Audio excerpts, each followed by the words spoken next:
Welcome into NFL Daily. I am Tom Downey with the latest NFL rumors and news. And yes, that does include the wild Odell Beckham story, which we'll get to. But first, how about DeAndre Hopkins getting the bag in a record-setting way from the Arizona Cardinals? It's a 2-year extension worth $54.5 million.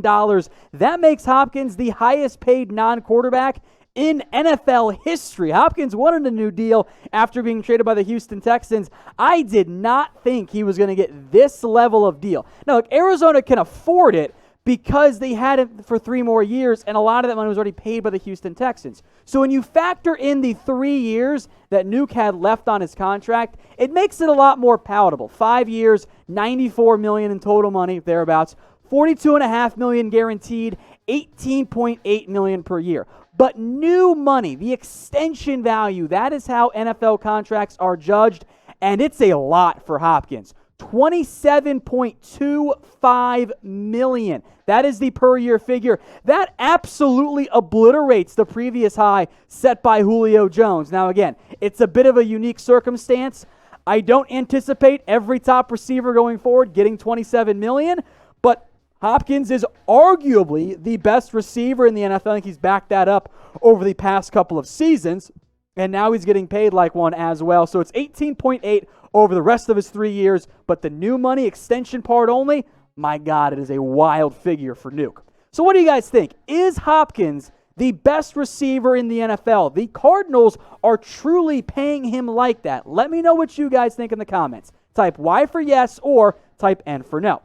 Now, we do have some jersey sales for you guys. Head over to chatsports.com/NFL jersey, where jerseys are 25% off, but only for a limited time for really all 32 NFL teams. Seahawks fans, they got some Russ Wilson and a whole bunch of other players. There are even some rookie jerseys currently available, and of course some current players like Alvin Kamara, for example. So head over to chatsports.com/NFL jersey, and I will put that link in the comments and in the description. So all you guys have to do is click and go shop and find yourself a nice new NFL jersey.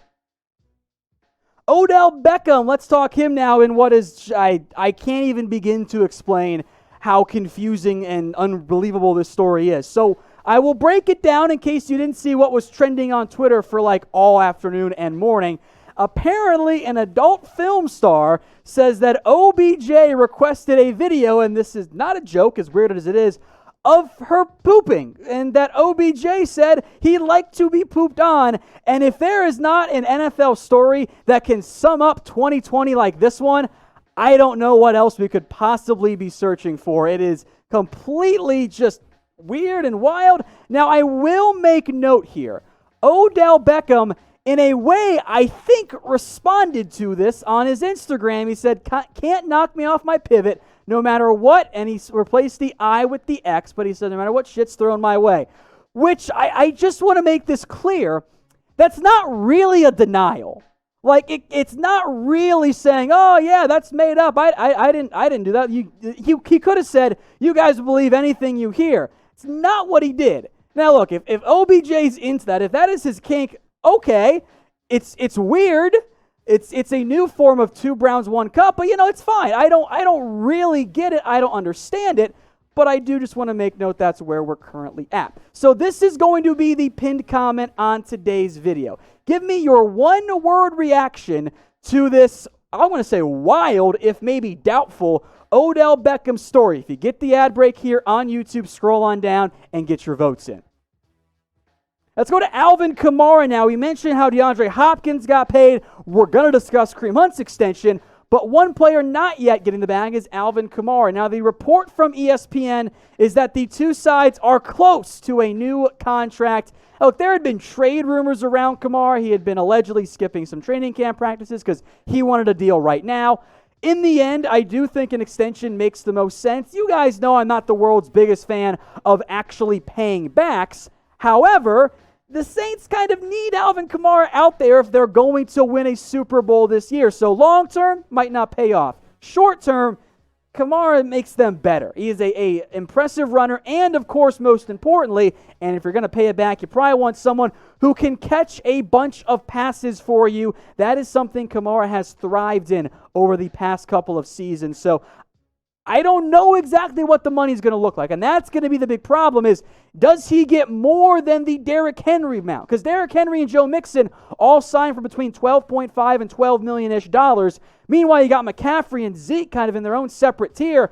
I'm sure Kamara wants to be paid like a McCaffrey or Zeke, but in an NFL environment economically where backs don't get paid, maybe you should just take the 12.5 or the 13 or 12 million and make sure you get the bag, as opposed to gambling and going the Melvin Gordon route where he did not get the money he thought he was going to end up getting. So I think the 12.5 figure, which is what Derrick Henry got, is a good over-under for Alvin Kamara. So get your votes in. Will Alvin Kamara on his extension, assuming it happens, get more or less than $12.5 million per year? O for over and U for under. Let's go to Colin Kaepernick, who I am glad, let me preface this way, I am glad to see Kaepernick back in Madden. He should be in it, it's fine. He never should have been more or less blackballed by the NFL.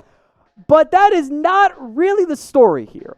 Because Colin Kaepernick, who, reminder, hasn't played in the NFL in years, has an 81 overall rating, which absolutely makes zero sense and proves once again that EA Sports has no idea what they're doing, because I don't know how you can justify a player who was on the wrong side of 30 and has been out of the NFL for years as an 81 overall. In fact, there are multiple starting quarterbacks he's better than. He is rated higher than these guys: Kyler Murray, Baker Mayfield, Cam Newton, Ryan Tannehill, Josh Allen, Derek Carr, sorry Mitch, Teddy Bridgewater, Sam Darnold, Jared Goff, and number 1 overall pick Joe Burrow. Now look, first-year players are always underrated by Madden, but how can you argue Kaepernick is a top 20 quarterback in the NFL? There's no way that's right. It's simply ridiculous. It is a joke. It does not make sense. It is wrong. This is just EA Sports trying to get more attention for their very poorly reviewed game because, oh, look, it's full of bugs once again. So let's let you guys, who clearly know more, chime in. What should Colin Kaepernick's actual Madden rating be? Let me know what you guys think in the comments section. I think anything above a 70, if we're being generous, is pretty darn high. So let me know what you guys think. Look at me, I didn't make the 69 joke. You all are welcome. All right, Kareem Hunt. Let's talk about his big-time extension with the Cleveland Browns, or at least, relative to him, I should say. 2 years, $13.25 million, 8.5 of that is guaranteed. Now, this is an extension, so the Browns now have Kareem Hunt for the next 3 years, including this one. And they have one of the better running back tandems, if not the best backfield tandem in the NFL, with Hunt and, of course, Nick Chubb. I'm happy for Kareem Hunt. This is a player who, for a while, it seemed might be out of the NFL. Now, maybe you don't like Kareem Hunt, and I completely understand where you're coming from. But this is a nice contract for him. That $13.25 million in total money. The extension value is about $6.6 million per year, a little bit more than that. So Hunt got paid.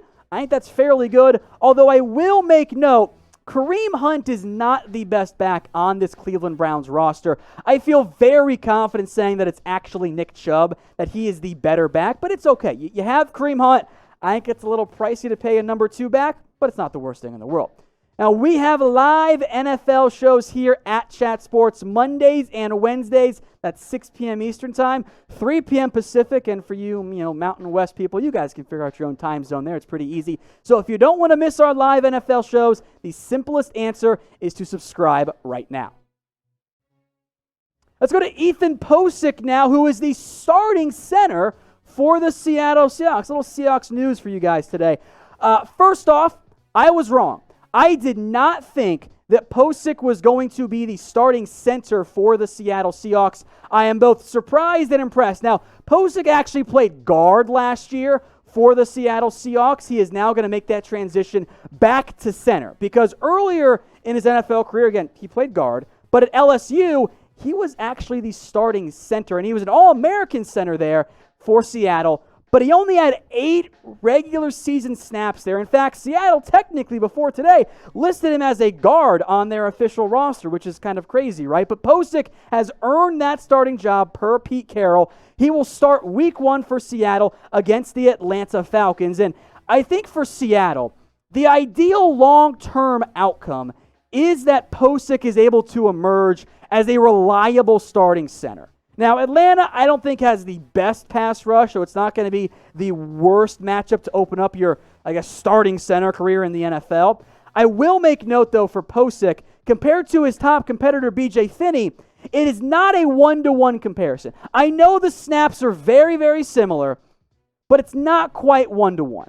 And that's because the centers, where Finney played a lot of this past year, and even before that, with the Pittsburgh Steelers, of course, as you can see on your screen, the centers don't often get beat at the same level. It's a different position. A couple sacks by a center is actually a lot. It's not the same as compared to, say, a tackle or a guard. But despite being very different games, the snap numbers were similar. Finney allowed far less pressures and hurries and hits and sacks, and that is concerning, although Seattle had all of training camp. And I do firmly believe that Pocic did earn that starting job. But Seahawks fans, let me know in the comments who you think should be starting for Seattle. If you think it's Ethan Pocic and you agree with what Pete Carroll has done, type in your EP. If you think it's B.J. Finney, I want you to type in your BF. We made it a little bit more PC, I guess, with that one. So get your votes in EP or BF. Now, Finney's contract is structured in such a way that he's not really going to be going anywhere for the Seattle Seahawks. He's still going to be on the roster. He, I think in all likelihood, will now become the top utility guy. He lined up everywhere for the Pittsburgh Steelers, much like, frankly, Ethan Pocic did. He's played some guard, a lot of center, a handful of tackle reps as well. So Pocic, for the time being, he's going to be your starter. And I am very, very curious to see how all of this plays together for Pocic and for the Seattle Seahawks, and more importantly, for Russ Wilson. The offensive line must be better this year, both on the ground and in the air, and hopefully Seattle, Pocic at center, will finally allow Wilson to, let Russ cook a little bit more.